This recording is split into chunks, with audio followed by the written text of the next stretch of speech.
Victoria হাউসের সামনে সভা করার আর্জিতে হাইকোর্টে আইএসএফ। যেমনটা জানা যাচ্ছে 21শে জানুয়ারি আইএসএফ এর প্রতিষ্ঠা দিবস এবং প্রতিষ্ঠা দিবসে সভা করতে চায় আইএসএফ।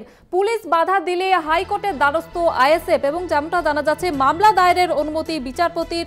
আগামীকাল শুনানি এই মামলার।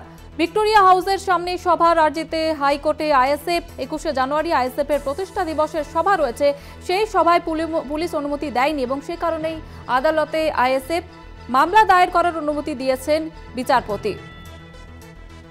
ভিক্টোরিয়া হাউসের সামনে সভার আর্জিতে আইএসএফ পৌঁছে গিয়েছে আদালতে এবং আদালতের তরফে মামলা দায়েরের অনুমতি দিয়েছেন বিচারপতি। 21শে জানুয়ারি আইএসএফ এর প্রতিষ্ঠা দিবস এবং প্রতিষ্ঠা দিবসে সভা করতে চায় আইএসএফ। পুলিশ অনুমতি না দেওয়ার কারণে আদালতের দ্বারস্থ আইএসএফ। ভিক্টোরিয়া হাউসের সামনে সভা করার আর্জিতে হাইকোর্টের দ্বারস্থ আইএসএফ। 21শে জানুয়ারি আইএসএফ এর প্রতিষ্ঠা দিবস রয়েছে এবং প্রতিষ্ঠা দিবসে সভা করতে চায় আইএসএফ। পুলিশ এই সভার অনুমতি না দেওয়ার কারণে হাইকোর্টের দ্বারস্থ হয়েছে আইএসএফ।